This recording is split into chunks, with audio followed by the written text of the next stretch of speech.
నమస్కారం. ప్రేక్షకులందరికీ శుభోదయం. ఈనాటి శుభకర కార్తీకం అనే శీర్షికన కార్తీక మాసంలో ఎలాంటి దానాలు నిర్వహిస్తే సమస్త శుభాలు చేకూరతాయో, కార్తీక మాసంలో దానాలకు ఉన్నటువంటి ప్రాధాన్యత ఏంటో, కార్తీక మంగళవారం సందర్భంగా ఎలాంటి విధి విధానాలు పాటిస్తే ఉత్తమ ఫలితాలు కలుగుతాయో పరిశీలిద్దాం.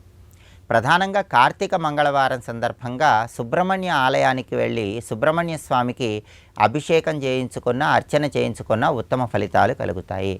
తీవ్రమైన రుణబాధలు ఉన్నవాళ్ళు కార్తీక మంగళవారం సందర్భంగా బియ్యం పిండితో సుబ్రహ్మణ్య స్వామికి అభిషేకం చేసుకోండి, లేదా దేవాలయంలో అభిషేకం చేయించుకోండి. రుణబాధల నుంచి సులభంగా బయటపడవచ్చు. అలాగే ఈరోజు గృహంలో సుబ్రహ్మణ్య స్వామిని పూజించే వాళ్ళు మీ జాతక చక్రాన్ని సుబ్రహ్మణ్య స్వామి చిత్రపటం పాదాల చెంత ఉంచి సుబ్రహ్మణ్య స్వామిని పూజించండి. సుబ్రహ్మణ్య స్వామి జ్యోతిష శాస్త్రానికి అధిష్టాన దైవం కాబట్టి జాతకంలో ఉన్నటువంటి దోషాల తీవ్రతను తగ్గింపజేసుకోవచ్చు. అలాగే కార్తీక మంగళవారం కాబట్టి సుబ్రహ్మణ్య కరావలంబ స్తోత్రాన్ని ఈరోజు పఠించినా లేదా విన్నా విశేషమైనటువంటి శుభ ఫలితాలు చేకూరుతాయి. కార్తీక మాసంలో అన్నదానానికి చాలా ప్రాధాన్యత ఉంది. కార్తీక మాసంలో చేసే అన్నదానం జన్మజన్మల పాపాలన్నీ కూడా తొలగింపజేస్తుంది. అలాగే చలితో వణుకుతున్న వాళ్ళకి కార్తీక మాసంలో వస్త్రదానం చేస్తే అశ్వమేధ యాగం చేసిన ఫలితం కలుగుతుందని కూడా పౌరాణిక గ్రంథాలు తెలియజేస్తున్నాయి. కార్తీక మాసంలో అన్నదానము, వస్త్రదానము, విద్యాదానము విశేషమైన శుభ ఫలితాలను కలిగింపజేస్తాయి. అయితే కార్తీక మాసం అంటేనే దీపదానానికి ప్రాధాన్యత ఉన్న మాసం. ఈ దీపదానం ఎలా చేయాలంటే, స్వయంగా పైడి పత్తితో ఒత్తులు తయారు చేసుకొని బియ్యం పిండి, బెల్లం తురుము, ఆవు పాలు కలిపి చలిమిడి ప్రమిదను తయారు చేసుకొని ఆ పిండి దీపంలో ఆ చలిమిడి ప్రమిదలో ఆవు నెయ్యి పోసి పైడిపత్తితో తయారు చేయబడిన ఒత్తులు వేసి ఆ దీపాన్ని శివాలయ ప్రాంగణంలో కానీ, విష్ణు ఆలయ ప్రాంగణంలో కానీ, రావి చెట్టు సమీపంలో కానీ, మర్రి చెట్టు సమీపంలో కానీ ఎవరికైనా దానంగా ఇవ్వాలి. ఇలా దీపదానం చేయటం ద్వారా జన్మాంతర పాపాలన్నీ కూడా తొలగింపజేసుకోవచ్చు. కార్తీక మాసంలో దీపదానం చేసేటప్పుడు ఏ శ్లోకం చదువుకోవాలో పౌరాణిక గ్రంథాలు తెలియజేస్తున్నాయి. సర్వజ్ఞానప్రదం దీపం సర్వసంపత్ సుఖావహం దీపదానం ప్రదాస్యామి శాంతిరస్తు సదామమ. ఇది శ్లోకం. దీపదానం చేసుకునే వాళ్ళు ఎవరైనా ఈ శ్లోకం చదువుకుంటూ దీపదానం చేసుకుంటే ఉత్తమ ఫలితాలు కలుగుతాయి. సర్వజ్ఞానప్రదం దీపం సర్వసంపత్ సుఖావహం అంటే అన్ని సంపదలు చేకూరటానికి, అద్భుతమైనటువంటి జ్ఞానప్రాప్తిని సిద్ధింపజేసుకోవటానికి. దీపదానం ప్రదాస్యామి శాంతిరస్తు సదామమ, మానసిక ప్రశాంతత కలగటానికి నేను ఈ దీపదానం చేస్తున్నాను అని చెప్పటమే ఈ శ్లోకంలో ఉన్న అర్థం. కాబట్టి శ్లోకం చదువుకుంటూ దీపదానం చేయండి. శ్లోకం చదువుకోలేని వాళ్ళు కార్తీక దామోదర ప్రీత్యర్థం అనుకుంటూ దీపదానం చేయండి. విశేషమైన శుభ ఫలితాలను సిద్ధింపజేసుకోండి. రేపటి శుభకర కార్తీకం శీర్షికన కార్తీక మాసంలో వచ్చే బుధవారం సందర్భంగా విష్ణుమూర్తిని ఏ విధంగా ఆరాధన చేస్తే ఉత్తమ ఫలితాలు కలుగుతాయో, అలాగే కార్తవీర్యార్జున జయంతి సందర్భంగా ఎలాంటి విధి విధానాలు పాటిస్తే సమస్త శుభాలు చేకూరుతాయో పరిశీలిద్దాం. నమస్కారం.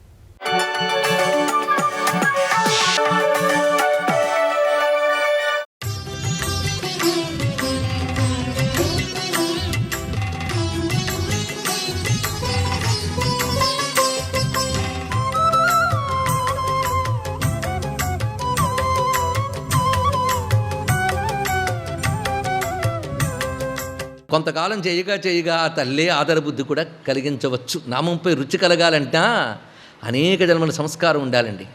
అందుకే స్వామి నామరుచి ఏమి తెలుసురా అన్నాడు. మనసులో ప్రేమ లేని వారికి, భగవంతుడిపై ప్రేమ లేని వారికి నామరుచి ఏమి తెలుస్తుందని. కానీ మహానుభావుడు ధృత్వా చేతసి సాదరం, చాలా ఆదరంగా ఈ జపం చేస్తున్నట్ట. ఎందువల్లయ్యా ఇలా చేస్తున్నట్టు భావియోగాత్ అన్నాడు. గొప్ప మాట ఒకటి. భవిష్యత్తులో రాబోయే మహాయోగముల వల్ల ఇతడికి బుద్ధి పుట్టింది అన్నారు. ఇక్కడ మంచి జరిగే యోగం ఉంటే మంచి బుద్ధులు పుడతాయి, మంచి పనులు చేస్తామండి. ఇతనికి ప్రస్తుతం వీళ్ళకి కాలం కలిసి రాలేదు, అడవులు పాలైపోయారు. అయినప్పటికీ బుద్ధి పుట్టిందంటే భావియోగాత్. గొప్ప మాట. ఇలాంటి శబ్దములే మహర్షి శబ్దములు, అంత దివ్యంగా ఉంటాయి. మొత్తానికి పసితనం నుంచి ఇదే పట్టుకున్నాడు ఇతను. పైగా బయటకు తెలియకుండా లోపల అదే బీజం పలుకుతున్నాడు. ఆ మధ్యకూటము ఆ బీజ రూపంలో ఉన్నది. ఋషిశ్చందో విహీనంచ ధ్యానన్యాస వివర్జితం. అతడికి ఆ బీజమంత్రానికి ఋషి ఎవరో తెలియదు, ఛందస్సేమిటో తెలియదు, ధ్యానమేమిటో తెలియదు, న్యాసమేమిటో తెలియదు. సాధారణంగా ఏ మంత్రమైన ఉపదేశం పొందినప్పుడు ఇవన్నీ తెలియాలి. ఋషి, ఛందస్సు, ఆ మంత్రమునకు ధ్యానం చేయవలసిన దేవత ఎవరు, న్యాసమేమిటి, ఇవి తెలియకుండా మంత్రం జపిస్తే నిష్ఫలా భవేత్. అది ఇక్కడ తెలుసుకుని చేయాలి. కానీ మహానుభావుడికి అవేవీ తెలియవే అంటే ఈయన ఉపదేశం పొందాడా మాటకు వస్తే ప్రేరణ పొంది చేస్తున్నాడు. ఇవేమీ లేవు. ఆశ్చర్యకరంగా ఈయనకి తమ్ మంత్ర జ్ఞాత్వా సారమితి స్వయం, అమ్మ శక్తి సారమైనటువంటి ఆ బీజాక్షర జపం వల్ల క్రమంగా మహానుభావుల్లో దివ్యశక్తి జాగృతమైంది. పైగా అతడు ఉపనయనానికి యోగ్యమైన వయస్కుడయ్యాడు అని తెలుసుకుని మహర్షే స్వయంగా దగ్గరుండి ఉపనయనం చేసేట భరద్వాజ మహర్షి. ఉపనయనం చేసి వేదాది విద్యలు నేర్పాడు. పైగా క్షత్రియుడికి నేర్పేటప్పుడు వేద విద్య ఎలా నేర్పాలి, బ్రాహ్మడికి నేర్పేటప్పుడు ఎలా ఉన్నది, వీళ్ళకి చెప్తే ధనుర్వేదంతో కలిపి చెప్పాలట. ధనుర్వేదం ఉపవేదం యజుర్వేదానికి, అందుకు దానికి కలిపి చెప్తున్నాడు ఇక్కడ. ధనుర్వేదం తథాసాంగం నీతిశాస్త్రం విధానత. ఆ వేదధర్మం బోధించడంతో పాటు రాజుకు అవసరమైనటువంటి ధనుర్వేదము నీతిశాస్త్రం. నీతిశాస్త్రం అంటే రాజనీతి శాస్త్రము. అన్వీక్షకి, త్రయి, వార్త, దండనీతి అని 4 విధాలుగా ఉంటుంది రాజనీతి శాస్త్రం. ఈ మాటలు ఎందుకు ప్రస్తావన చేసామంటే ఎలాంటి దేశం మనది, పొలిటికల్ అడ్మినిస్ట్రేషన్ ఎలా ఉండాలో కూడా చెప్పారు మన వాళ్ళు. వాటి పేర్లు కూడా మనకు తెలియదు కనీసం. అన్వీక్షకి, త్రయి, వార్త, దండనీతి 4 రకాలు ఉంటుంది రాజనీతి. అక్కడ త్రయి శబ్దానికి వేదం అని అర్థం కాదు. అక్కడ ఉపాయములను చెప్తుంది అక్కడ రాజనీతిలో. అదొక అద్భుతమైన పెద్ద శాస్త్రం. దాన్ని అంతటి నేర్పేట ఇక్కడ ఈ రాజుకి ఆ ఋషి నేర్పాడు ధనుర్వేదం నీతిశాస్త్రం. అభ్యస్తా సకలా విద్యాస్తేన మంత్రబలాదిన. ఇవన్నీ అలా చెప్తూ ఉంటే అలా వచ్చేస్తున్నాయి ఈయనకి. ఎందువల్ల అంటే ఆ మంత్రబలం చేత అన్నారు ఇక్కడ. అమ్మ యొక్క ఆ శబ్దము లోపల పలుకుతూ ఉంటే మనకు తెలియకుండా మనలో ఎన్ని శక్తులు జాగృతం చేస్తుందో తెలుసునండి. అందుకే తేన మంత్రబలాదిన కదాచిత్ సోపి ప్రత్యక్షం. ఇలా చెయ్యగా చిత్రం ఏంటంటే ఊరుకోదు మంత్రం చైతన్య స్వరూపం. పైగా ఇతడు ప్రవర్తనంతా నియమబద్ధంగా ఉంది. ఇదన్నీ తెలుసుకోవాలండి. అంతేగాని కొందరు మంత్రం ఇంత గొప్పది కదా అని అహంకారపూరితులై నియమాలని, తపస్సుని, ధర్మాన్ని విడిచిపెట్టి చేస్తూ ఉంటే ఫలితం లేదని కాదు కానీ కొంచెం దూరం అవుతుంది. ఇతడు కేవలం నిష్కపటం, అమాయకుడు, పైగా ధర్మ మార్గంలో ఉన్నాడు ఇంతకాలం. ఆ కారణం చేతనే మంత్రం తనంత తాను పలకడమే కాకుండా అతడు సిద్ధిని కూడా చూపించడం మొదలుపెట్టింది. ఆ కారణం చేతనే కొంతకాలానికి ఇతడి విద్య నేర్చుకుంటున్నాడు, మంత్రాన్ని మాత్రం విడిచిపెట్టట్లేదు. చూడండి, అది మంత్రం అని అనుకోకుండా ప్రేమగా ఆదరంగా చేస్తున్నాడు. అలాగా తెలియకుండా చేస్తే అమ్మ తెలియజేస్తుంది, తెలుసుకోవాలి. కొన్ని మనం తెలియకుండా చేయడమే. కేవలం ఉండవలసింది ఏంటంటే నిర్మలమైన ధర్మం. అలా మనం చేస్తూ ఉంటే సమయం చూసి భగవంతుడే తెలియజేస్తాడు. ఒక రోజున ఆయనకు జరిగిన అద్భుతం ఏంటంటే కదాచిత్ సోపి, ఒకానొక సమయంలో ఆయనకు ఈ మంత్రం అనుకుంటూ తన్మయుడే ఉన్నట్ట. ఆ సమయంలో ప్రత్యక్షం దేవీ రూపం, అమ్మవారు ప్రత్యక్షమయ్యారు అతనికి. ఆ కనబడిన రూపం ఎలా ఉన్నది, ఇక్కడ ఆ బీజాక్షానికి తగ్గ దేవత అండి. అమ్మవారికి నిజానికి ఏ వర్ణము లేదు. ఆవిడ వర్ణము లేని తల్లి, అంటే రంగుల్లో, వికారాల్లో ఏమీ లేవు. కానీ జగత్తనే రచన చేస్తున్నప్పుడు ఆవిడ 3 గుణములు 3 వర్ణములతో తీసుకొచ్చింది కదా. అజా మేకాం లోహిత శుక్లకృష్ణాం అని చెప్పినట్లుగా ఆ తల్లి 3 గుణములు స్వీకరించి నడుపుతుంది ప్రపంచాన్ని. అప్పుడు జగత్తును అనుగ్రహించడం కోసం బహువర్ణములుగా భాషిస్తున్నది. ఇక్కడ ఆ కామరాజ బీజ వర్ణశక్తి ఎలా ఉంటుందో చెప్పడం కోసం చూపిస్తున్నారు ఇందులో. ఆవిడ రక్తాంబరా రక్తావరణ, ఆవిడ ఎర్రని వస్త్రం ధరించి, ఎర్రని ఆభరణములు ధరించి, రక్త సర్వాంగ భూషణం అన్ని ఎర్రని ఆభరణములు ధరించున్నది. ఎలా ఉన్నదంటే గరుడే వాహనే సంస్థాం, ఇది చూపిస్తున్నాడు. గరుత్మంతుని వాహనంగా తీసుకున్నది, ఎర్రని కాంతులతో ఉన్నది, వైష్ణవీం శక్తిమద్భుతాం. కనుక ఇప్పుడు ఆ 2వ బీజం యొక్క స్వరూపాన్ని ఇక్కడ చూపిస్తున్నారు. అది ఎలా ఉన్నదంటే గరుడ వాహనారూఢైనది, శక్తిమద్భుతాం దృష్ట్వా ప్రసన్నవదన. ఆ తల్లి యొక్క స్వరూపం చూడగానే మనస్సు చాలా ప్రసన్నమైపోయింది ఇతనికి. అది ధ్యానంలో గోచరించి ప్రత్యక్షమైంది ఆ తల్లి. అప్పుడు ఈ మంత్రానికి ఆ తల్లి అధిదేవత అని తెలిసింది. ఇటువైపు వేదాది విద్యలు నేర్చుకున్నాడు. అప్పుడు గురువులు ఈ మంత్రం యొక్క స్వరూపాన్ని బోధించేటండి. అప్పుడు తెలుసుకున్నట్ట, ఇన్నాళ్ళు నేను చేస్తున్నది ఇంత మహిమాన్వితమా అని తెలుసుకొని దాన్ని ఇంకా వేడకుండా మరింత చేస్తున్నాడు.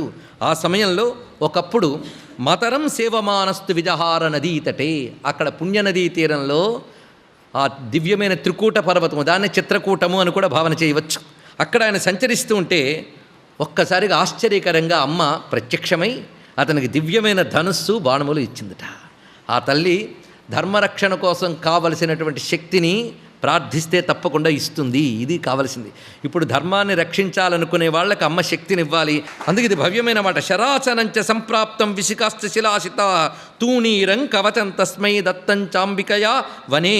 ఆ అడవిలో ఆ తల్లి గోచరించి అద్భుతమైన ధనుస్సు, తూణీరము అనగా అమ్ములు పొదిచ్చిందిట. పైగా అక్షయమైనటువంటి బాణములు కలిగినటువంటి తూణీరము, కవచము, ఖడ్గము ఇవన్నీ ఇచ్చినది. ఇప్పుడు మనకు తెలుస్తుంది శివాజీకి భ్రమరాంబిక ఖడ్గం ఇచ్చినది అంటే ఏమిటో అవగాహన చేసుకోవచ్చు మనం. ధర్మరక్షణ కోసం ఇవన్నీ ఇచ్చి వెంటనే అంతర్ధానమైందిట. తల్లి ఇచ్చిన ఆయుధాలని చేత్తో పట్టుకుని గురువు దగ్గరికి వెళ్ళి చూపించాడు, ఇలా లభించిందయ్యా అని. ధన్యుడివయ్యో అని ఆశీర్వదించాడు ఆయన. అక్కడ పెట్టుకుని విద్యాభ్యాసం చేసుకుంటున్నాడు. యుక్త వయస్సు కూడా వచ్చింది. ఆ సమయంలో ఒక ఆశ్చర్యకరమైన విషయం జరిగింది. అదేమిటంటే కాశీరాజు సుబాహుడు, నిజానికి అక్కడికి వెళదాం అనుకున్నారుగా, వెళ్ళడం వల్ల వీళ్ళు ఇక్కడ ఉండిపోయారు. ఆ కాశీరాజుకు కుమార్తె ఉన్నదటండి. నామ్నా శశికళా దివ్యా సర్వలక్షణ సంయుత. ఆ తల్లి పేరు శశికళ, సర్వసులక్షణములు కలిగినటువంటిది. ఆ తల్లి అమ్మవారి భక్తురాలు, అదొక చిత్రం. ఆ తల్లికి ఎలా ఉపదేశం దొరికిందో ఏ పెద్దవాడు ఇచ్చాడో కానీ వాగ్భవ బీజం నిత్యం జపం చేసుకుంటూ ఉంటుంది ఆ తల్లి. తన మంత్రం జపించే వారిని తాను కాపాడుకుంటూ ఉంటుంది, ఎప్పుడు కనిపెట్టుకుంటూ ఉంది తల్లి. అయితే ఆవిడ కనిపెట్టుకుంటోందని మనం దృష్టి పెట్టుకుంటే చాలు. అదే మన మానవం మనం చేసేస్తూ ఇంత చేస్తున్నా ఇలా ఉందేమిటి అని అఘోరింపు బాధలు పడకూడదండి. ఆ తల్లి గమనించుకుంటుందనేటువంటి అఖండ విశ్వాసం చాలా అవసరం. లేకపోతే ఈ పిల్లకి జరిగిన విషయం చూడండి, ఆశ్చర్యం. పైగా ఆమెకి కొంతమంది అక్కడికి వచ్చేవాళ్ళు రాజులు సంస్కారవంతులో మాట అంటూ ఉండేవారట. అయోధ్య ఎంత గొప్ప రాజ్యం, ఇప్పుడు అక్కడ శత్రుజిత్ అనేవాడు పాలన చేస్తున్నాడు. ఇతడు ధ్రువసంధి యొక్క రెండవ భార్యకు పుట్టిన కొడుకు. కానీ మొదటి భార్యకు పుట్టిన మొదటి కొడుకు మాత్రం అడవుల పాలయ్యాడు. కానీ చాలా మహానుభావుడు, సర్వలక్షణ సంపన్నుడు. మేము అరణ్యాలకు ఆశ్రమాలకు వెళ్ళినప్పుడు భరద్వాజ ఆశ్రమానికి వెళ్తే ఆయన చూసాం. ఆయన శూరుడు, పైగా మంచి తేజస్సంపన్నుడు, జ్ఞాని, శాంతుడు, ఇలా అనేవారట. ఇవన్నీ వినేది తల్లి. సర్వం శ్రీ జగన్మాతృ చరణారవిందార్పణమస్తు. స్వస్తి.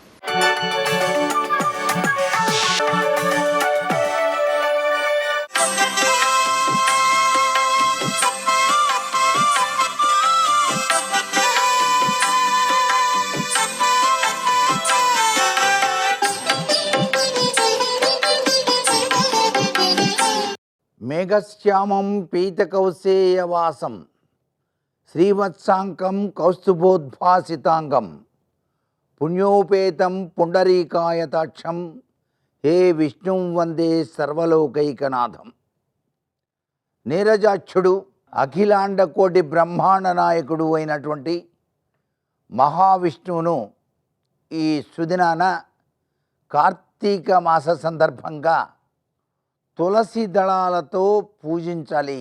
స్వామివారికి ప్రీతికరమైనటువంటి తీపి పదార్థములు నైవేద్యంగా సమర్పించి 10 మందికి దానం చేసినట్లయితే కార్తీక దామోదరుడు తన దివ్యవంతమైన అనుగ్రహాన్ని ప్రసాదిస్తాడు. కార్తీక మాసంలో చేసేటువంటి గోసేవ అద్వితీయమైనటువంటి సత్ఫలితాన్ని ఇస్తుంది.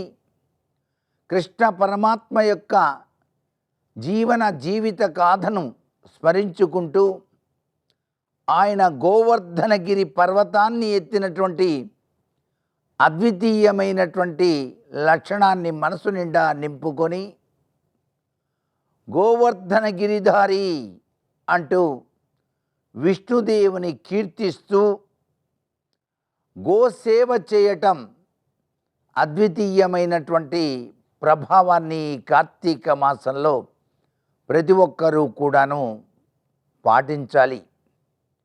ఎవరైతే కార్తీక మాసంలో గో వృషభదానం చేస్తారో వారికి జన్మ సార్థకమై తీరుతుందని కూడా శాస్త్రం. గో వృషభ వివాహం కూడాను కార్తీక మాసంలో ఆచరించేటువంటి విధి విధానాలు కోకొల్లలుగా ఉన్నాయి. కార్తీక పురాణ పఠనాన్ని ప్రతినిత్యం కూడాను వింటూ ప్రతినిత్యం కూడాను చన్నీటి స్నానమే ఆచరించాలి. వేడి నీటి స్నానం మాత్రం ఆరోగ్యవంతులు ఎవరూ కూడా పాటించకూడదు. ఈ కార్తీక దామోదరుని యొక్క దివ్యవంతమైన అనుగ్రహాన్ని ప్రతి ఒక్కరూ సాధించాలంటే చన్నీటి స్నానమే తెల్లవారుజామున ఆచరించాలి ప్రతి ఒక్కరూ కూడా. స్నానం చేసే సమయంలో కార్తీక దామోదరాయ నమః అని ఆ దామోదరుని స్మరించాలి. ఆ దామోదరుడు దివ్యవంతమైన అనుగ్రహాన్ని ఇస్తాడు. కారణం, ఆయన యశోదమ్మ తల్లి ఆ చిన్ని కృష్ణుని తాడుతో బంధించింది కాబట్టి ఆ బంధనానికి బద్ధుడై ఆయన శాప విముక్తుల్ని చేశాడు యక్షులకి. అటువంటి దామోదర తత్వాన్ని మనసు నిండా తలుచుకుంటూ కార్తీక దామోదరాయ నమః అని చెప్పేసి మనం ఈ కార్తీక మాసంలో పవిత్రవంతమైన భావాలతో చిన్ని దానాలు సైతం కూడా ఆచరించాలి అన్నమాట. సర్వే జనా సుఖినో భవంతు.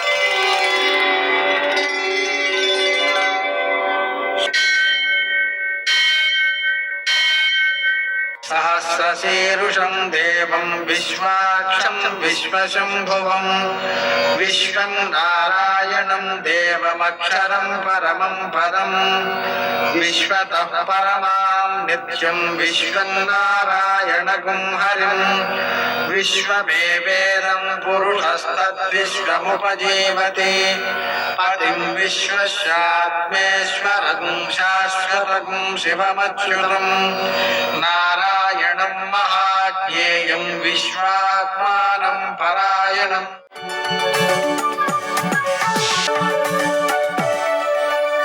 సూర్యశౌర్యమథేందురింద్రపదవీ సన్మంగళం మంగళం. మర్కటేశ మహోత్సాహ సర్వశోక వినాశన శత్రువును సంహర మాం రిక్షశ్రియం దాపయమే ప్రభో. నేటి కాలమాన విశేషాలను గమనిద్దాం. స్వస్తి శ్రీ చాంద్రమాన విశ్వావసనామ సంవత్సరం దక్షిణాయనం శరదృతువు కార్తీక మాసం శుక్లపక్షం మంగళవారం. సూర్యోదయం 6:16 సూర్యాస్తమయం 5:43. తిథి షష్ఠి ఉదయం 7:58 వరకు. నక్షత్రం పూర్వాషాఢ మధ్యాహ్నం 3:41 వరకు. వర్జం రాత్రి 12:15 నుంచి 1:58 వరకు. దుర్ముహూర్తం ఉదయం 8:33 నుంచి 9:19 వరకు. మరల రాత్రి 10:45 నుంచి 11:35 వరకు. అమృతకాలం ఉదయం 10:25 నుంచి 12:01 వరకు. రాహుకాలం మంగళవారం కాబట్టి మధ్యాహ్నం 3 నుంచి 4:30 వరకు. శుభప్రదమైన సమయం ఉదయం 11 గంటలకి. ఈరోజు విశేషం త్రిపుష్కర యోగం. మధ్యాహ్నం 3:41 నుంచి మరుసటి రోజు సూర్యోదయం దాకా ఉంది. ఆ సమయంలో ఏ పనులు అయితే మళ్ళీ చేయకూడదో ఆ పనులు చేయకుండా ఉండడం మంచిది. ఈరోజు ప్రదోషం ఉంది. ఆ కారణంగా సాయంకాలం సూర్యాస్తమయం తర్వాత 1:12 సమయంలో శంకరుణ్ణి ఆరాధన చేసుకోవడం ద్వారా, పూజ చేసుకోవడానికి అవకాశం లేని వాళ్ళు అరుణాచల శివ అరుణాచల శివ రుణహర భవహర అరుణ శివ అనే మంత్రాన్ని జపించుకోవడం ద్వారా ఆ భగవంతుని యొక్క అనుగ్రహాన్ని సంపాదించగలుగుతారు. మంగళవారం కాబట్టి శ్రీ గణేశ రుణంఛంది అనే మంత్రాన్ని జపించుకోవడం అప్పు తీర్చడం, రుణమోచక అంగారక స్తోత్రం, రుణమోచక గణేశ స్తోత్రం, రుణమోచక నృసింహ స్తోత్రం పారాయణ చేసుకోవడం మంచిది, అప్పులన్నీ తీరుతాయి. హనుమాన్ చాలీసా పారాయణ చేసుకోవడం, అప్పాలు నివేదన చేయడం, ఆకుపూజ చేయడం, ప్రదక్షిణాలు చేయడం మొదలైన కార్యక్రమాల ద్వారా విజయాలు సిద్ధిస్తాయి. నేటి ఆణిమిత్యాలు.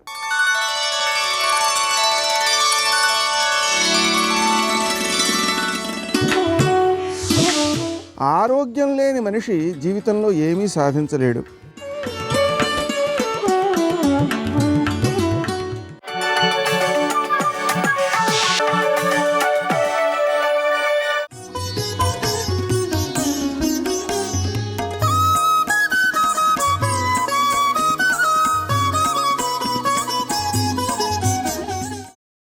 ఏది అక్కడ కనపడుతోందో అది చూడడమే కంటికి ధర్మం.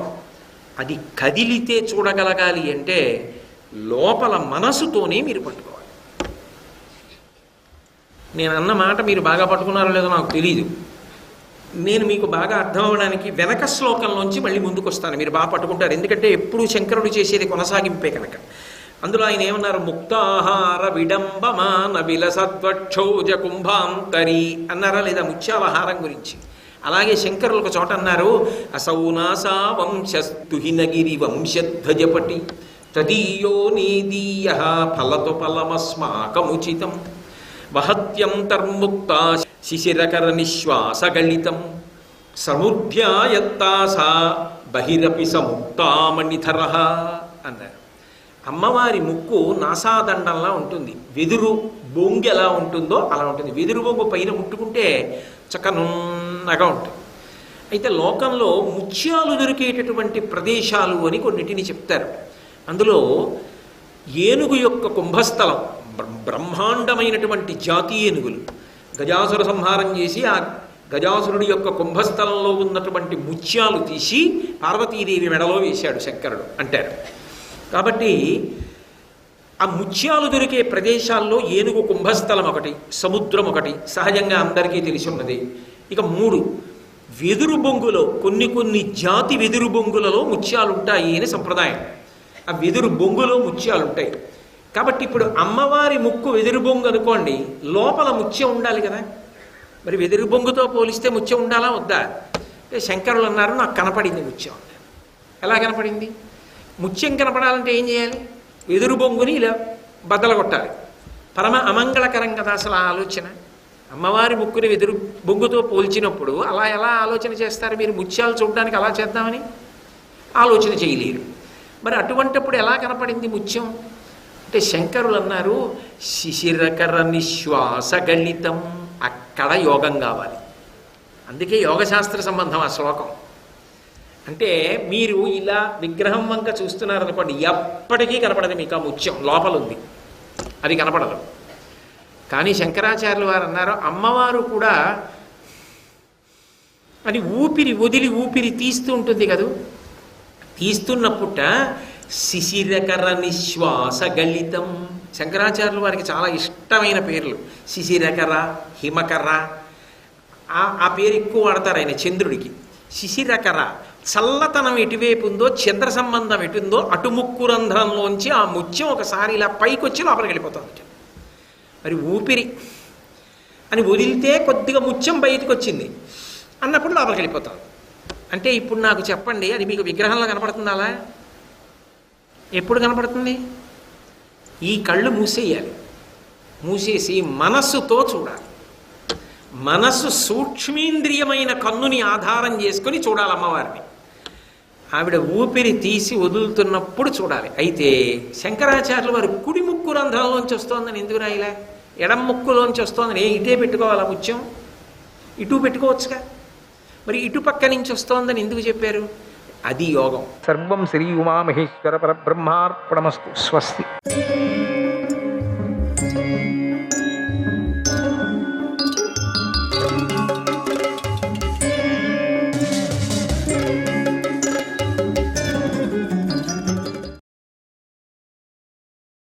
భీముడు కేవలం బాహుబలంతోనే జరాసంధుణ్ణి వధించాడని విన్నప్పుడే నేను విజయం మీద ఆశ వదులుకున్నానయ్యా. పాండవులు దిగ్విజయ యాత్ర చేసి రాజులను వశం చేసుకున్నప్పుడు ధర్మరాజు రాజసూయాగం చేశాడని విన్నప్పుడే నాకు విజయం మీద ఆశపోయిందయ్యా. ఏకవస్త్రి ఉన్న ద్రౌపదిని సభలోకి లాక్కొని వచ్చినప్పుడు దుశ్శాసనుడు ఆమె వస్త్రాలను లాగలేకపోయాడని విన్నప్పుడు, ధర్మరాజు శకుని చేతిలో ఓడిపోయాడని విన్నప్పుడే నాకు విజయం మీద ఆశపోయింది. పాండవులు వివిధ చేష్టలు చేస్తూ అన్నగారి మీద గౌరవంతో అడవులకు వెళ్ళినప్పుడు వేల కొద్దీ బ్రాహ్మణులు ధర్మరాజునే అనుసరిస్తున్నారని విన్నప్పుడే నాకు విజయ్ ఆశ పోయింది. అంటే ముందుగానే పోయినట్టు చెప్తేస్తున్నాడు అంతా కూడా. జస్ట్గా వస్తున్నది ఇంత కథ. ఇది కథ కాదు. ఇక ప్రారంభంలో జ్యూసిస్తారే అట్లా. ఇది అర్జునుడు శివుణ్ణి సంతోషపెట్టి పాశుపతాస్త్రాన్ని పొందినప్పుడు ప్రాచీన మహర్షులను పాండవులు ఉపాసించారని తెలిసినప్పుడే నాకు విజయం మీద ఆశపోయింది. అంటే ముందుగానే తెలుసుకున్నాడు మహానుభావుడు. అర్జునుడు స్వర్గానికి వెళ్ళి ఇంద్రుడి నుండి దివ్యాస్త్రాలను పొందినప్పుడు, దేవతలు కూడా లొంగని కాలకేయులను అర్జునుడు వధించినప్పుడు, పౌలోమలను కూడా సంహరించినప్పుడే నాకు విజయం మీద ఆశపోయింది. పౌలోమనుడిని సంహరించినప్పుడు, ఇంద్రలోకం నుండి అర్జునుడు తిరిగి వచ్చాడని అర్జునుడు విన్నప్పుడు, తీర్థయాత్రలు చేస్తున్న ధర్మరాజు వద్దకు లోమ శమ మహర్షి వచ్చి అర్జునుడి దివ్యాస్త్రాలను సంపాదించాడని అప్పుడే చెప్పాడు నాకు విజయం మీద ఆశ పోయింది. భీమసేనుడు మొదలైన పాండవులు మనుష్యులకు ప్రవేశించరాని ప్రదేశానికి వెళ్ళి కుబేరుని కలిసి వచ్చారని విన్నప్పుడే నాకు వాడి పుత్రులు ఏమీ చేయలేదే, ఇంత పెద్ద కథలు కాలేదే. వాడి పుత్రులు ఎప్పుడు తప్పదాగటం, విద్య నేర్చుకున్నారు అంతే. ఆ విద్యను ప్రదర్శించటం, ఏదో చిన్న చిన్న రాజుల్ని ఏదో మేకలు గొర్రెలు అన్నలాగా చిన్నది కొట్టుకుంటారే, కోళ్ళు అట్లా చిన్న చిన్న ఈగలు దోమలు అది కొట్టుకోవటం, వాళ్ళ దాని మీద ఉండటం, వాళ్ళ రాజ్యాన్ని తీసుకోవటం, దోమల రాజ్యం, నల్లుల రాజ్యం, పందుల రాజ్యం, ఇట్లా. ఇది ఒక్కటే కలగలేదు. ఇటువంటిది పాండవులకు కలిగినటువంటిది ఎక్కడా మనం ఈ ప్రారంభంలో చెప్పుకోలేదే. వాళ్ళు అట్లా క్రూరులోనిగా చెప్పుకొని వచ్చారు, కానీ తండ్రి మాత్రం ఇట్లా చెప్పుకొని వస్తున్నారు. చూడండి, కుబేరుణ్ణి కలిసి వచ్చారని నేను విన్నప్పుడే నాకు విజయం మీద ఆశపోయిందయ్యా. కర్ణుడి ప్రోత్సాహంతో ఘోషయాత్రకు వెళ్ళిన నా పుత్రులను గంధర్వులు బంధించారని విన్నప్పుడు, అర్జునుడు నా పుత్రులను విడిపించాడని విన్నప్పుడే నాకు విజయం మీద ఆశపోయింది. ఇవన్నీ వినేటప్పుడు అవన్నీ తెలుసుకోవాలనిపించదా మీకు? ఇంతగా డీటెయిల్స్గా ఉండేటప్పుడు మనకు మహాభారతం వినాలనిపించదా? చెప్పండి, మీరే చెప్పండి, నేను చెప్పను. ఎంత అద్భుతం! యక్షుడి రూపంలో యమధర్మరాజు ధర్మరాజును కొన్ని ప్రశ్నలు అడిగాడని, వాటికి ధర్మరాజు చక్కని సమాధానం చెప్పాడని విన్నప్పుడు, విరాట నగరంలో ద్రౌపదితో కలిసి పాండవులు మారువేషాల్లో నివసిస్తున్నప్పుడు నా వాళ్ళు తెలుసుకోలేకపోయారని విన్నప్పుడే నాకు విజయం మీద ఆశపోయింది. ఆ డీటెయిల్స్ మీకు తెలియద్దా? చాలామంది ఇంతటితోనే తృప్తి పడతారా అనుకున్నారా? పడరు. అది ఇంకా కావాలా అనిపించడానికి చేశారు ఇదంతా. మహానుభావుడు, అబ్బో నాకు కావాలా అనిపిస్తుంది కదా. ఇప్పుడు ఏదైనా జ్యూస్ ఇచ్చేసి వంట సంగతి వివరణ చేస్తుంటే ఎప్పుడవుతుందా అంటూ ఉంటాం. వచ్చేసారు స్వామీజీ, వస్తున్నారు, ఈ పల్లకి వచ్చింది, 2 రథాలు వచ్చాయి, ఇంకా ఏదో ఏనుగులు వచ్చాయి, ఎక్కడ స్వామీజీ ఇవే ఇంతగా ఉంటే ఎక్కడ అట్లా. ద్రౌపది కోసం భీముడు 105 తమ్ముళ్లతో సహా కీచకుడిని వధించాడని విన్నప్పుడు, ఉత్తర గోగ్రహణంలో అర్జునుడి చేతిలో నా వీరులందరూ ఓడిపోయారని విన్నప్పుడే నాకు విజయం మీద ఆశపోయింది. మహాభారతం మొత్తం చెప్పుకొచ్చారు చూడండి. మత్స్యరాజైన విరాటుడు తన కూతురైన ఉత్తరను అర్జునుడి కోరిక మేరకు అతడి కొడుకైన అభిమన్యుడికి ఇచ్చాడని విన్నప్పుడే నాకు విజయం మీద ఆశపోయింది. అడవుల పాలైన ధర్మరాజుకు 7 అక్షౌహిణుల సైన్యం చేరిందని విన్నప్పుడే నాకు విజయం మీద ఆశపోయింది. యదా శ్రౌషం మాధవం వాసుదేవం సర్వాత్మనా పాండవార్తే నివిష్టం యస్యేమాంగాం విక్రమమేకమాహుః తదా నాశంసే విజయాయ సంజయ. సంజయ, ఈ భూమినంతా ఒక్క కాలితోనే ఆక్రమించిన వామనావతారం వాసుదేవుడు నిండు మనస్సుతో పాండవులకు కార్యసిద్ధి కలిగించటంలో నిమగ్నుడయ్యాడని నాకు విన్నప్పుడే నాకు విజయం మీద, అప్పటికి మిగతాది ఏదైనా ఉండిందేమో కానీ ఇప్పటికి ఆశ కూలిపోయింది నాకు. అంతటితో అయిపోయింది నాకు. పరమాత్మను తెలుసుకున్నాడు ధృతరాష్ట్రుడు, తెలుసుకున్నాడు కాబట్టే కదా చెప్తున్నాడు. అంతటితో నాకు నేను ఓడిపోతాను, సర్వనాశనం అయిపోతాను తెలిసింది. అయితే ఇంత చెప్పేవాడు మరి మానుకో 4 పీకింటే పీకలేడే ఎందుకు? పుత్ర వ్యామోహం, అక్కడే వచ్చింది ప్రాబ్లం. అందుకే చెడిపోయేది పిల్లలంతా కూడా. ఆ పుత్ర వ్యామోహంతో పిల్లలు చెడిపోతారు. అందుకే దానికి చెప్పడానికే మనకి ఇదంతా. నరనారాయణులే కృష్ణార్జునులని, వారిని నేను బ్రహ్మలోకంలో చూశానని నారద మహర్షి చెప్పిన విషయాన్ని విన్నప్పుడే నాకు విజయం మీద ఆశపోయింది, గోయింది అయిపోయింది నాకు. నమ పార్వతీపతి అయిపోయింది నాకు. లోక కళ్యాణం కోసం కృష్ణుడు సంధికై కౌరవుల వద్దకు వచ్చి సంధి చేయడంలో విపులుడై వెళ్ళిపోయాడని విన్నప్పుడు కర్ణ దుర్యోధనులు కృష్ణుడిని బంధించాలని నిశ్చయం చేసుకున్నప్పుడు, కృష్ణుడు విశ్వరూపాన్ని చూపుతున్నప్పుడే అప్పుడే అనుకున్నా నేను, నాకు విజయం మీద ఆశ పోయింది. వీళ్ళే ఆ ఆశ ఎప్పుడు పట్టుకొని చచ్చారు. విజయం విజయం విజయం, మేమే గెలుస్తామని. ఒక 2-3 తోకలు ఉన్నాయి అక్కడ. ఆ తోకల ముందు చెప్తానులేండి తర్వాత. అందుకని అట్లా అనుకున్నారు వాళ్ళు. ఏంటి, ఆ భీష్మ పితామణిని చూసి ఒక తోకని, రెండో తోకని ఆ కర్ణుని చూసి, ఆ తర్వాత చెప్తానులేండి ఆ కృపాచార్య వీళ్ళందరినీ చూసి 3-4 తోకలు, పెద్ద పెద్ద తోకలు. అందుకని వాడు అట్లా ఆడాడు కొడుకు. అందుకనే కొడుకు అట్లా ఆడాడు. వ్యామోహం ఈ గుడ్డాయనికి. అందుకని ఇట్లా. లేకపోతే ఇంత తెలిసిన వాడు యుద్ధం అనుకోవచ్చు కదా. ఎక్కడవుతుందండి? దుష్ట సంహారం కాకపోతే అవుతుందండి? పుస్ కొట్టకపోతే అవుతుందండి? ఇన్సెక్ట్స్ అంతా చచ్చిపోద్దండి? డిస్ఇన్ఫెక్షన్ చేయొద్దండి? ఇది డిస్ఇన్ఫెక్షన్ అండి చేస్తున్నారు ఇక్కడ. అంత పోవాల, లేకపోతే చంపుతాయి ఇవంతా. అట్లే అట్లే ఉండింటే కూడా. కృష్ణుడు పాండవుల వద్దకు తిరిగి వెళుతూ కుంతీదేవిని ఓదార్చినప్పుడు వాసుదేవుడు, భీష్ముడు, ద్రోణుడు పాండవులకు ఆశీస్సులు ఇస్తున్నారని విన్నప్పుడే నాకు విజయం మీద ఆశపోయింది. ఘంటాఘోషంగా చెప్తున్నాడు చూడండి. శబాష్ గుడ్డి రాజా, కరెక్ట్. నువ్వు యుద్ధం చేస్తుంటే నేను యుద్ధం చేయను అని కర్ణుడు భీష్ముడితో అని సేనను విడిచి వెళ్ళినప్పుడు వాసుదేవుడు, అర్జునుడు గాంధీవం ఒక చోటకు చేరాయని అప్పుడే నేను విన్నప్పుడే అది విన్నా నేను. నాకు విజయం మీద ఆశపోయింది. అవన్నీ జరుగుతుందని చెప్పడే నాకు తెలుసు.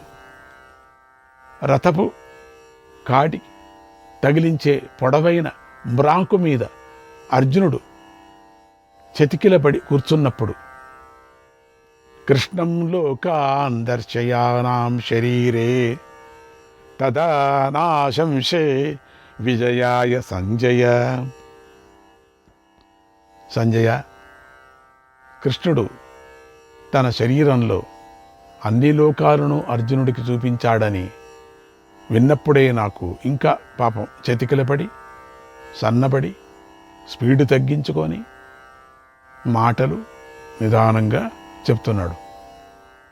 నేను అది విన్నప్పుడే విజయం మీద ఆశపోయిందయ్యా. భీష్ముడు రోజుకు 10,000 మంది రతికులను చంపుతున్నా పాండవులలో ఒక్క ప్రసిద్ధమైన వాడు చావలేదని విన్నప్పుడే నాకు విజయం మీద ఆశపోయింది. మా వాళ్ళంతా చచ్చిపోతున్నారు, పెద్ద పెద్ద వాళ్ళంతా. పాండవులు ఎవరు చావటం లేదు. అప్పుడే నేను అనుకున్నా నాకు విజయం మీద. యుద్ధంలో ధర్మాత్ముడైన భీష్ముడే తన మరణ రహస్యాన్ని పాండవులకు చెప్పాడని, ఆ ప్రకారంగా అర్జునుడు శిఖండిని ఎదురుగా ఉంచుకొని భీష్ముడిని చంపాడని, భీష్ముడు అంపశయ్యంపై పడుకున్నాడని విన్నప్పుడే నాకు విజయం మీద ఆశపోయింది. అన్నీ అయిపోయిన తర్వాత మాట్లాడుకుంటున్నారు వీళ్ళు అంతే. అంపశయ్య మీద ఉన్న భీష్ముడికి అర్జునుడు భూమిని ఛేదించి నీళ్లు రప్పించి దాహం తీర్చాడని విన్నప్పుడు, పాండవులకు వాయువు సూర్యచంద్రులు అనుకూలంగా ఉన్నారని విన్నప్పుడు, కుక్కలు అరుస్తూ మా వాళ్లను భయపెడుతున్నాయని విన్నప్పుడే నాకు విజయం మీద ఆశపోయింది. నీళ్లు కావాలన్నప్పుడు విచిత్రంగా అర్జునుడు భూమి నుంచి తెప్పించాడు గంగను. మా పిచ్చోడు ఏం చేశాడు తెలుసా? వాడు నాకు కొడుకు రత్నములతో సంబంధించినటువంటి బంగారు పాత్రలతో నీళ్లు తెప్పించడానికి పంపించాడు. వచ్చే లోపల గూగి కొట్టుకొని పోడు, అక్కడి నుంచి రావద్దు, నీళ్లు తీసుకురావద్దు. అర్జునుడు అక్కడక్కడే వేసేశాడు. కొళాయిలో నీళ్లు రావద్దు, ట్యాంకులో నీళ్లు కావద్దు, కట్టలో నీళ్లు లేవు, కొళాయిలో నీళ్లు లేవు, నీళ్ళకి అభావం. బంగారు బిందులో తెప్పించాడట. బంగారు బిందులు తాగేంతున్నాడు పాపం. శివనారాయణ గోవింద గొటకాయ స్వహ కృష్ణ గోవింద అంటున్నాడు ఆయన, ఆ ముసలాయన. నీళ్లు చిన్న నీళ్లు ఒక బొట్టు నీళ్లు కావాలంటున్నాడు, ఒక తొట్టు నీళ్లు కావాలంటున్నాడు. బంగారు నీళ్లు, బంగారు పాత్రలతో నీళ్లు తెప్పించాడట 100 మందితో. 100 నీళ్ళు ఇప్పుడు తాగుతూ కూర్చుంటాడు ఆయన. అసలు ఆయన అంత చూస్తాడా? అప్పుడే నేను అనుకున్నానయ్యా, మా వాడు చేసిన తప్పు. ఆ అర్జునుడు తెప్పించింది నీళ్లు అప్పుడే నాకు అనిపించిందయ్యా, నాకు ఖండితం.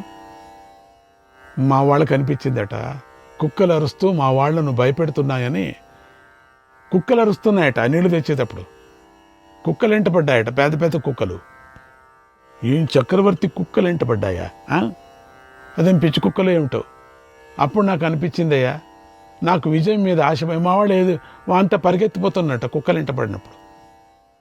చిత్రంగా యుద్ధం చేయగల ద్రోణుడు పాండవులను చంపటం లేదని విన్నప్పుడు, మా శంపాసక్తులను అర్జునుడొక్కడే సంహరించాడని విన్నప్పుడే నాకు విజయం మీద ఆశపోయిందయ్యా. అప్పుడే అయిపోయింది నా కథ. ద్రోణుడు రక్షిస్తున్న పద్మవ్యూహంలో అభిమన్యుడు చేరాడని విన్నప్పుడు, మా వీరులు అర్జునుడి చంపలేక బాలుడైన అభిమన్యుడిని చంపి సంతోషించినప్పుడే నాకు విజయం మీద ఆశపోయింది. ఒక్కొక్క ఘట్టం చెప్పుకొని వస్తున్నాడు, అన్నీ కలవరింపులాగా. అప్పుడే ఒక్కొక్క ఘట్టంలో కూడా తెలుసుకొని వచ్చిందని చెప్తున్నాడు ఈయన. సంతోషిస్తున్న కౌరవుల గురించి, సైంధవుడి గురించి, అర్జునుడు చేసిన ప్రతిజ్ఞను విన్నప్పుడు, సైంధవుడిని చంపి అర్జునుడు తన ప్రతిజ్ఞను నిలబెట్టుకున్నాడని విన్నప్పుడే నాకు విజయం మీద ఆశపోయింది. యుద్ధంలో అలసిపోయిన గుర్రాలకు కృష్ణుడు నీళ్లు త్రాగించాలని అన్నప్పుడు అర్జునుడు చెరువును సృష్టించి గుర్రాలు నీళ్లు త్రాగేలాగా చేశాడు. తర్వాత కృష్ణుడు వాటిని రథానికి కట్టి బయలుదేరడాన్ని విన్నప్పుడే నాకు విజయం మీద ఆశపోయింది. కృష్ణుని గుర్రాలకి నీళ్లు తాగించాడు. అప్పుడే అనుకున్నా, మావాడు పైపులు పెట్టించాలనుకున్నాడట. గుర్రాలు రథాన్ని లాగకపోయినప్పుడు అర్జునుడు రథపు గాడి వద్దనే ఉండి అక్కడే ఉండి యోధులందరినీ నివారించాడని విన్నప్పుడే నాకు విజయం మీద ఆశపోయింది. ఏం బాగా బతుకున్నాడని చెప్పేసి. సైంధవుణ్ణి వధించే రోజున ధర్మరాజు సాత్యకిని అర్జునుడికి సహాయం చేయమని పంపించాడు. అప్పుడు ద్రోణుడి ఏనుగుల గుంపు సాత్యకికి అడ్డుపడింది. సాత్యకి వాటిని సంహరించి కృష్ణార్జునుల వద్దకు చేరాడు. ఆ వార్త విన్నప్పుడే నాకు విజయం మీద ఆశపోయింది. అంతటితో విరమించుకుంటే బాగుండు, తెరవేసుంటే. కాలేదు, ఏం చేస్తాం. కర్ణుడు భీముణ్ణి చంపకుండా వింటికొప్పుతో వాటిని పొడిచిపెట్టాడని తెలిసినప్పుడే నాకు విజయం మీద ఆశపోయింది.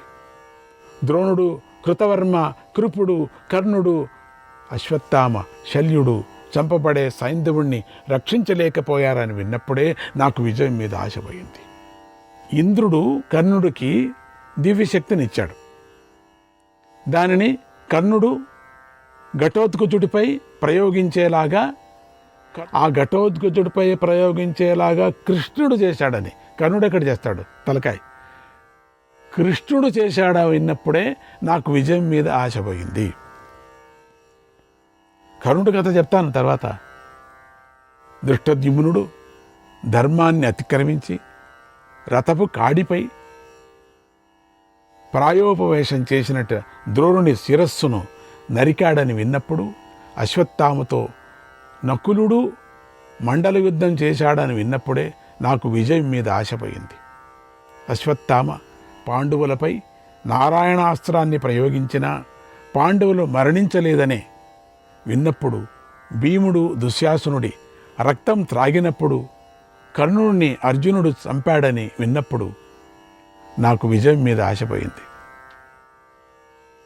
ధర్మరాజా అంటే ఎవరు చంపారండి?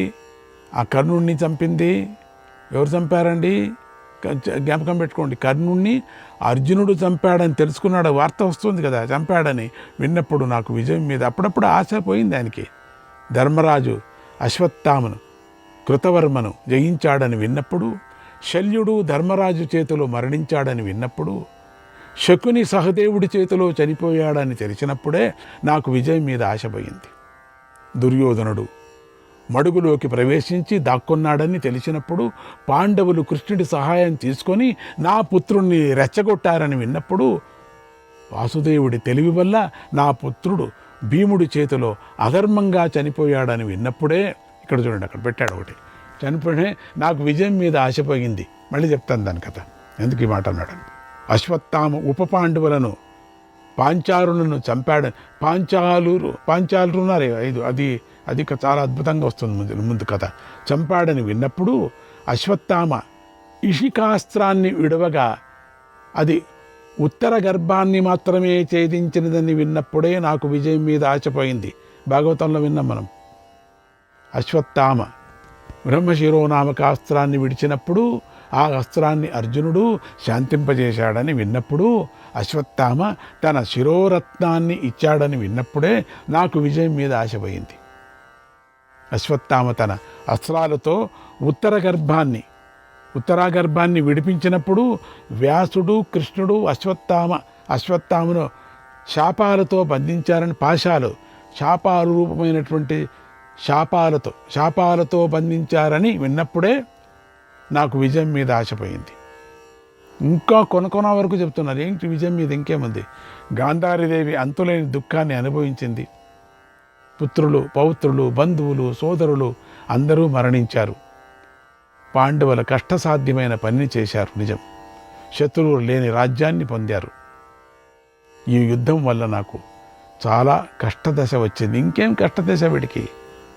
మా పక్షంలో అశ్వత్థామ, కృతవర్మ, కృపుడు అనే 3, పాండవ పక్షంలో పంచపాండవులు, కృష్ణుడు, సాత్యకి అనే 7 మంది మాత్రమే మిగిలారు. 18 అక్షోహిణుల మధ్య మహాసంగ్రామంలో మరణించారు 18 అక్షోహిణుల మంది కూడా. నాకు చీకటి అలముకుంది. ఇంక చీకటే కదా, నీకు కనపడవు కదా కళ్ళు. మోహం నన్ను ఆవేశిస్తుంది. మళ్ళీ నాకు స్పృహ పోతుంది, నా మనస్సు కలత చెందుతుంది అని ధృతరాష్ట్రుడు దుఃఖిస్తూ మూర్చిపోయాడు. మూర్చిపోతే ఎంత, పట్టుకుంటే ఎంత? సంజయుడు సేవలు చేసి సేద తీర్చాడు. సంజయుడు ఎప్పుడు దగ్గర ఉంటాడు కదా. అప్పుడు ధృతరాష్ట్రుడు తెలివి తెచ్చుకొని, ఇక నేను జీవించాలనుకోవటం లేదయ్యా, జీవించి ఉండటం వల్ల నాకు కించెత్తు ఫలం కూడా కనిపించటం లేదు అని విపరీతంగా బాధపడ్డాడు. మళ్ళీ మూర్చిపోయాడు. పోకేమి, మొత్తమే పోతాడు, ఇంక మూర్చే ఉంటే. అప్పుడు సంజయుడు ఇలా మంచి మాటలు చెప్పాడు. మహారాజా, చక్రవర్తి కదా, మహారాజు కదా, నారద మహర్షి, వ్యాస మహర్షి చెబుతున్నప్పుడు నువ్వు ఎంతోమంది రాజర్షుల గురించి విని ఉంటావు కదా. వారు మంచి గుణాలు కలవారై ధర్మంగా భూమిని జయించి యజ్ఞాలు చేసి కీర్తిని పొంది అందరూ కాలధర్మం చెందారు. శైభ్యుడు, శృంజయుడు, సుహోత్రుడు, రంతీదేవుడు, కాక్షివంతుడు, ఔషిజుడు, బాహ్లికుడు, దమనుడు, చైద్యుడు, శర్యాతి, నలుడు, విశ్వామిత్రుడు, అంబరీషుడు, మరుత్తుడు, మనువు, ఇక్ష్వాకువు, గయుడు, భరతుడు, దశరథపుత్రుడైన రాముడు, శశబిందుడు, భగీరథుడు, కృతవీరుడు, జనమేజయుడు, యయాతి, ఇలా 24 రాజుల గురించి దేవర్షి అయిన నారద మహర్షి పుత్రశోకంతో దుఃఖిస్తున్న శైత్యుడనే మహారాజుకు చెప్పాడు. శ్రీకృష్ణాయ పరమాత్మనే నమః.